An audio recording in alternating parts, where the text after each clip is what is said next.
I decided to try hot tent camping. So yesterday I packed up my bicycle, I attached my warm sleeping bag and my new tent onto the back of my bike, and I jumped on the ferry. It was a very long ride with a couple of stops, but I made it out here to Manchester State Park out near Port Orchard, and I decided to set up my tent last night. Last night was actually a fairly warm night, at least for the middle of winter. It was only maybe down to about 40 degrees. So I didn't set up the stove because I didn't really need it, and I don't have a carbon monoxide detector with me. However, today it is morning, and I decided to fire up the wood stove and see how the tent performs. This tent was actually a lot easier than the car camping tent that I set up a little while back. So for this tent, I decided to ditch the instructions and stake out the perimeter of the tent. And then all I had to do was prop up the middle of the tent with a support pole, and that was it. It's a very simple tent to set up. There are some extra lines if you need to set up in a high wind situation, but this feels very sturdy just the way it is. I would like to thank the sponsor of today's video, Western Rise. Western Rise makes quality apparel for the modern one-bag traveler so they can carry less and experience more. I have owned their Classic Evolution pants for over a year and absolutely love them. The Classic Evolution pants are men's casual travel pants that dresses up enough to get through any meeting, yet is rugged enough for any outdoor activity. They effortlessly replace jeans, hiking pants, and dress pants, allowing you to carry fewer clothes and travel lightly. The Classic Evolution pants are lightweight, durable, and pack well. It's the perfect travel pants to have in your bag. If you are interested in trying out the Evolution pants or any of their other apparel, go to westernrise.com/ColinAdventures15 and use the discount code ColinAdventures15. You will get 15% off your order. Links are below. Give you a quick tour of the tent. You can see on this side of the tent we have a zipper and an opening. There are a couple of vents on the top, and on the other side there is another zipper. So if you're using it more as a shelter for warmer weather, that is very doable with this design. Inside you can see that the floor of the tent doesn't exist, it's just the dirt. However, there is an inner tent, and so this is where you would actually sleep. It's a netted area, has a nice floor underneath it so you don't get wet. Inside of it I put my cold weather sleeping bag, same one that I used in my car. It fits perfectly. Once you're inside, it's actually a fairly tight space.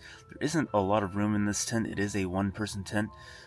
The advantage to that is that, of course, it folds up into a very compact space, so putting it on the bike was no problem whatsoever. Then on this side of the tent, you can see we have a stove jack. So this is just a piece that velcros in place. There's a hole that is velcroed onto the outside of the tent, and when you want to install the chimney, all you have to do is roll up the tent part, install the stove jack, and there you go.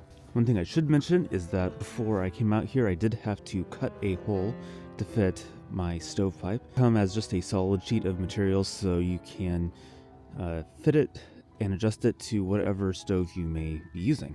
Thing I should mention here is that the inside of this tent has this kind of reflective material on it, and that I think is supposed to help keep the heat inside the tent, because there isn't really any insulation. It just kind of reflects the heat back inside.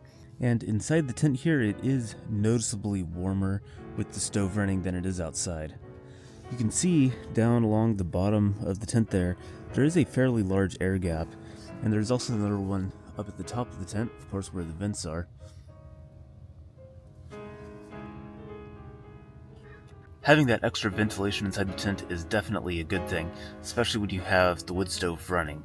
Other things that I should point out is that there isn't a ton of room between the inner tent and the wood stove, so there's only a few orientations that you can put that wood stove in and actually keep the wood stove running. I kind of think for the most part that it makes more sense to light the wood stove, before you go to sleep or something, just to warm up the inside of the tent, make sure your sleeping bag is nice and warm. But really the sleeping bag should be warm enough to keep you warm without the wood stove. The wood stove is just there to make things a little bit more comfortable, that's all.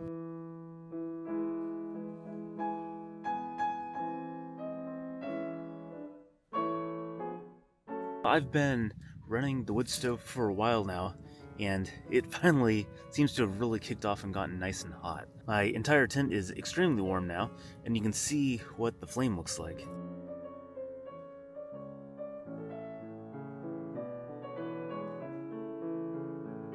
Smoke coming out of the chimney has cleared up now that things are nice and hot. So I think that's how the stove is really supposed to be run. I can tell you it's suddenly a lot warmer here inside the tent. It's a nice, comfortable, warm room temperature at least.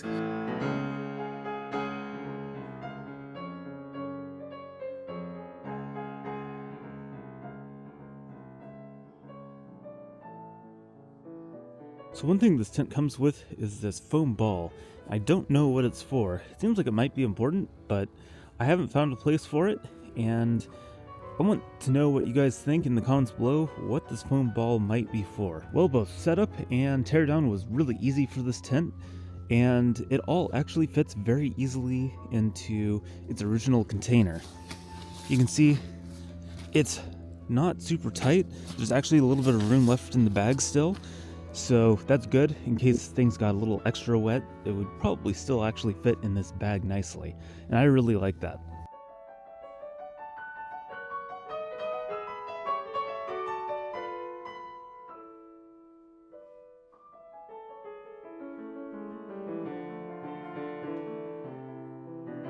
I've noticed that the rules at the state parks are getting increasingly strict. They were already doing that by the time I stopped living in my car full time. The new signs on the doors around here and all over the park really are saying that they've now limited the amount of time you can spend at state parks. So I don't think living in my car like I was before would actually even be allowed, because I was using state parks pretty heavily. I'm sure it's somewhat selectively enforced too, especially at campsites like this that are close to more urban areas. So before I head out, I want to talk about some of the pros and cons of both my tent and also bike camping like I've been doing here today. So let's start off with the tent. So that tent is really good. I haven't used a bell tent like that before, and I have to say it's really fast to set up even if there are a ton of stakes. I could see how it might be a little bit challenging to set up if you were on really rocky ground and you had troubles getting stakes in, but otherwise I think it's a really great option for a tent. It felt very stable, very secure, and it really folds up into a compact space, and having that option for heat really adds to the amount of days out of the year that you can actually go tent camping. The only real bad thing I find about that tent is it is deceptively small.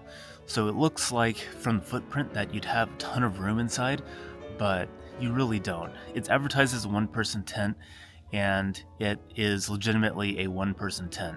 I suppose on a warm summer night you might be able to get 2 people, one on each side of the tent pole, but there just isn't very much room in there, and that's mostly just because of the sloping roof. And the footprint is fairly large, considering that it can only hold one person legitimately, but I still think it's worth it. As far as e-bike camping, this e-bike in some ways is actually really well suited for this. It has a really high load capacity, it's a huge bike, so I can carry a lot of gear like this. However, there is a problem with it, and it's mostly just the range, and it's kind of what you would expect. Especially in cold weather like this, and especially heavily loaded, the range just isn't what you would think it would be. I'm probably going to use up an entire battery on this trip, and I only rode maybe less than 10 miles about. And I'm not riding fast either. I'm riding at a fairly slow cruising speed, a pretty typical bicycle speed. So that's something you have to keep in mind when you are e-bike camping, is that your range is just going to be really limited. I believe there's only one other campground which is actually within biking range of where I live, so I might try that out on a different week.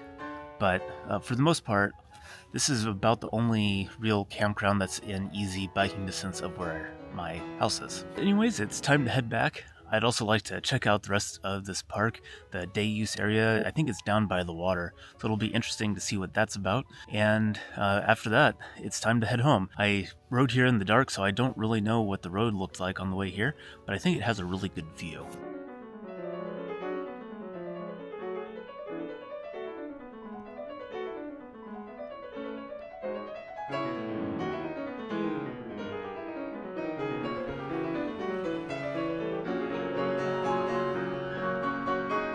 Well, unfortunately the battery did die, or it was just about to die on my bike, so I had to swap it out. The batteries fit almost perfectly in the basket. Yes, the basket was just a hair wider, but it's good enough, so I just swapped out the battery and I have a full charge now, so I should be good to go. I did make it to the ferry terminal. Having said that, I don't think that I can go too much further very safely, at least carrying this kind of load on this e-bike, which is a little bit disappointing. I was hoping that I'd get a little bit better range out of my e-bike, and I do a lot of camping, but I just don't think that's the case because I don't think the bike has the range or the carrying capacity to do it properly. It's going to be used mostly for commuting or these shorter trips like this. It's alright, just a little bit disappointing.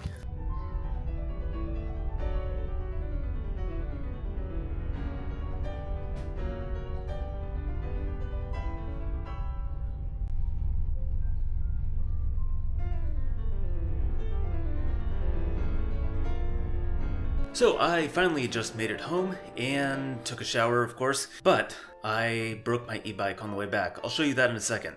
But first, I wanted to talk about my tent. The tent, the 4-season hot tent, I think was a big success. I really like it. If I ever do any more tent camping in the winter, or really in any season, I think I'll probably take that tent with me. As far as camping with an e-bike, I don't really recommend that unless you happen to have campgrounds that you really want to go camping at within very close distance.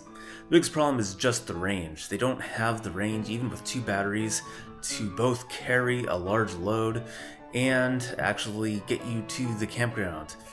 As you can see, my e-bike also was not meant to carry quite that much load on the kickstand. It did fine on the ferry, it did fine at the campground, but I got back to my apartment, went to take a shower, got out, and my kickstand was snapped off. You can see, here's the stub of it there. This is just a plastic piece that fits onto the bottom of the kickstand, kind of like that. So despite the fact that my e-bike is supposed to be able to carry 400 pounds of payload, including the rider, if you actually try to do that and use the kickstand, it doesn't really work. It's apparently too much weight for the kickstand. So I'm going to have to find a replacement. Well, anyways, I will figure out a solution for the kickstand on my e-bike. And in the meantime, I have some grocery shopping to do, and I will see you on the next video.